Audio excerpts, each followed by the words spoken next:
Hice una pausa porque ya esto ya es la segunda vez que lo grabo y el primero video no funcionó, se echó a perder el archivo. Bueno, los antipsicóticos, la clasificación puede ser una clasificación química, bioquímica o de muchas formas. Tradicionalmente se clasificaba así: primera generación, segunda generación.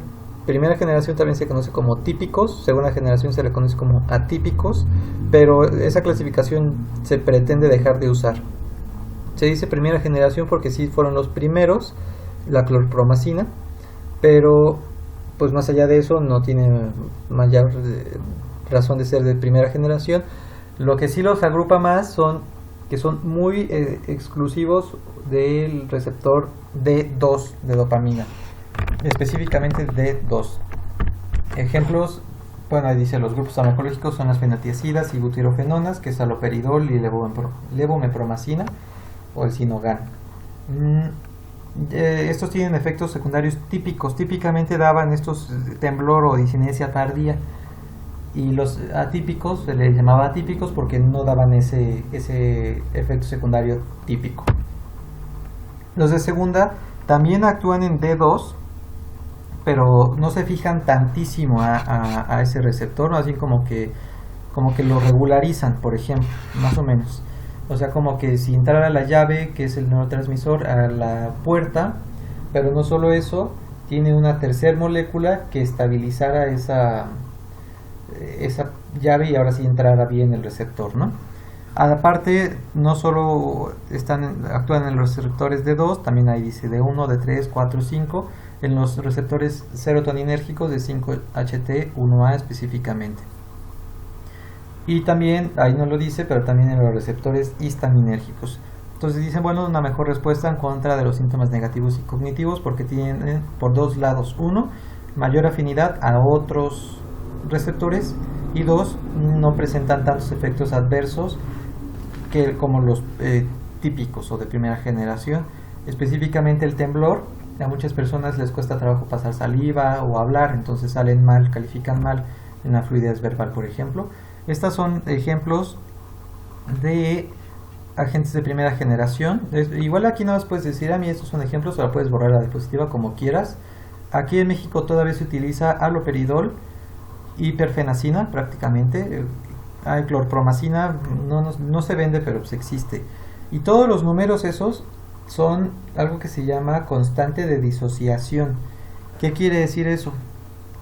Mientras así más chiquito sea la constante de disociación, es más afín, por así decirlo. Entonces vemos que el dopamina D2 es muy pequeño, hay 1, 0.8, 0.7 y así. No se disocia tanto, o sea, llega esta molécula, haloperidol, al receptor D2 y ahí se queda. No se disocia, no se despega. Entonces es una relación muy estable. En la serotonina, por ejemplo, ahí ya empieza a aumentar 50 y por ahí uno de más de 5000, y los demás receptores, pues ni se diga, también son muy grandes, ¿no? Más de 10.000, por ejemplo, en los muscarínicos, en la histamina más de 1000, 2000, por ahí. Entonces se disocia mucho. ¿Eso qué quiere decir? Que apenas toca el receptor y se va, o sea, no actúa en esos receptores. En cambio, los de segunda generación, que ahí están, los puedes recordar porque son las pinas, las donas y los soles. Hasta abajo están las pinas: clozapina, quetiapina o lanzapina. Y las donas, por ejemplo, iloperidona, paliperidona, risperidona, ciprasidona. Y los azoles, brexipiprazol y aripiprazol. Ese brexi es más o menos nuevo, ¿no? Ahí hay otra pina, acenapina. Bueno, estos tienen igual, ahí la constancia de disociación es bajita, más o menos 1, 0.6, por ahí. O sea, es pequeña la constancia, pero apenas lo toca y como que sí se fija bien el receptor D2, pero también otros receptores como los 5-HT2A, fíjate, las constancias de disociación son bajas, entonces ahí se fija. No actúan los muscarínicos, más o menos en los adrenérgicos, y sí actúa en los de histamina H1, ¿no? Ahí hay uno de más de 1000 y uno de más de 10.000, la misulfirida, pero un montón tiene ahí por uno, por ejemplo, hasta el último es la clozapina, que es el mejor antipsicótico de todos. Tiene más o menos una afinidad importante a dopamina, pero no importantísima, pero sí a serotonina, y bastante a histamina 1. Entonces, quetiapina, por ejemplo, y clozapina o olanzapina son muy sedantes por el efecto histaminérgico. Bueno, igual eso no lo tienes que decir o no digas nada de eso o nada más mencionar ejemplos. Aquí es el meollo del artículo, prácticamente. La justificación del artículo es que no hay consenso de cuál es el efecto de los antipsicóticos en los efectos cognitivos en pacientes con esquizofrenia. Y vas a dar algunos ejemplos de algunos estudios grandes. Por ejemplo, estos de Bogey y Harvey dicen que no hay o hay muy poco efecto en los síntomas cognitivos utilizando los antipsicóticos de primera. Nielsen dice que sí mejoran los síntomas cognitivos los de segunda, pero este estudio de Keefe y Lieberman y Jones son los estudios es el estudio más grande de antipsicóticos hasta la fecha, que es el CATI, y ahí dice que no hay diferencias entre uno y segundo, entonces ya es contradictorio. Y Keefe hace otra revisión más adelante y dice que los de primera son superiores, entonces unos dicen una cosa, otros dicen otra, y de ahí que surja este estudio, que es un estudio aleatorizado controlado. Bueno, la justificación es que no hay consenso y además, por ejemplo, el CATI estaba financiado por la industria farmacéutica y, por ejemplo, la ciprasidona, que el nombre comercial es Geodon, es de Pfizer, es muy cara, entonces obviamente los estudios de Pfizer van a favorecer a la ciprasidona, aunque eso sea falso, ¿no? El objetivo del estudio es describir los efectos cognitivos de los antipsicóticos de segunda generación en pacientes con esquizofrenia, y la metodología, según la taxonomía de Feinstein, es un estudio experimental comparativo, comparaban a sujetos del grupo de primera generación y de segunda generación. Transversal quiere decir que hicieron varias mediciones, una basal, una a las 4 y una a las 20 semanas, algo así.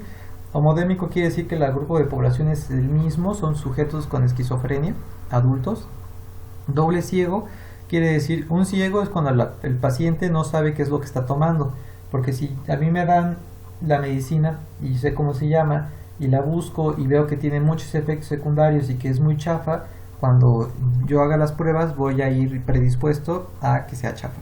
Doble ciego es la misma historia, pero el paciente no sabe y el evaluador tampoco sabe, de tal suerte que el evaluador, si tiene un favorito, por ejemplo segunda generación, va a favorecer inconscientemente a los de segunda generación. Entonces doble ciego es bueno porque ni uno ni otro sabe.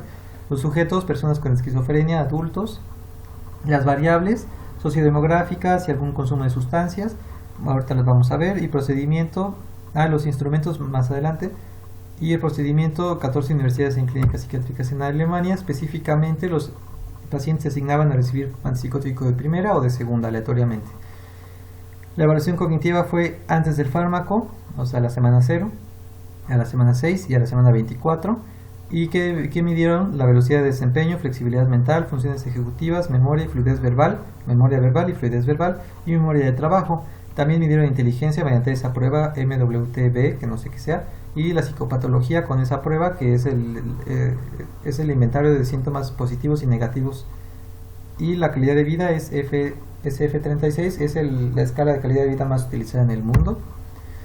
Las pruebas que utilizaron también fue para el perfil neurocognitivo, fue TMT, Trail Making Test, que es el de 1 a 2, B y así, como el del MOCA.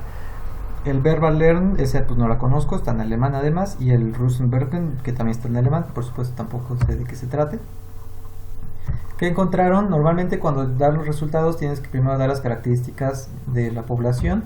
Entonces aquí tienes que decir que fueron 135 sujetos con criterios de elegibilidad, o sea, por decir, respondieron 180 personas, pero no todas quisieron participar, o no todas completaron el estudio, o no todas tenían todas las mediciones. Entonces fueron solo 135 de abril a mayo de esos años.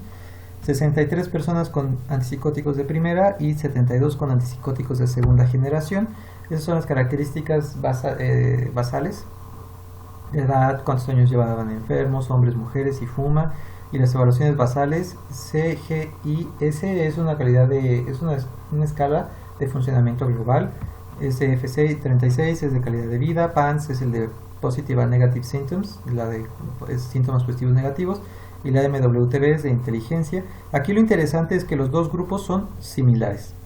O sea, no que como vamos a comparar un grupo y otro, bueno, nosotros no, ellos, queremos que los grupos sean parecidos.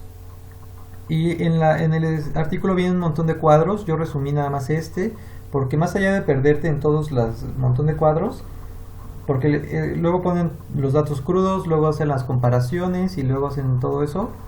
Entonces, en lugar de perderse, pues nada más con ver cuáles eran las pruebas, ahí están, en qué grupo, por ejemplo, TMTA, ahí está, de primera generación y segunda generación.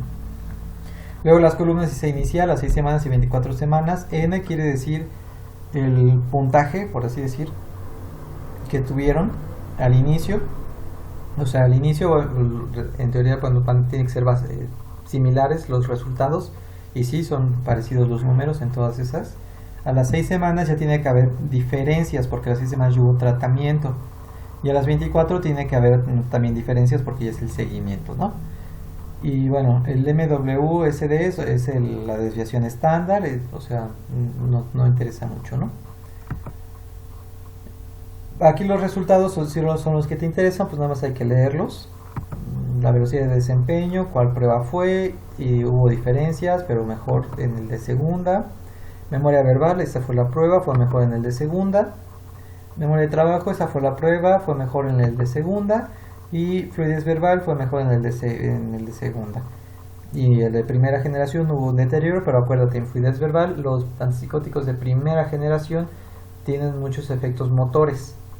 La gente no puede hablar, a lo mejor por eso, ¿no? Esta es pérdida de memoria verbal. Azul es de segunda generación, rojo es de primera generación.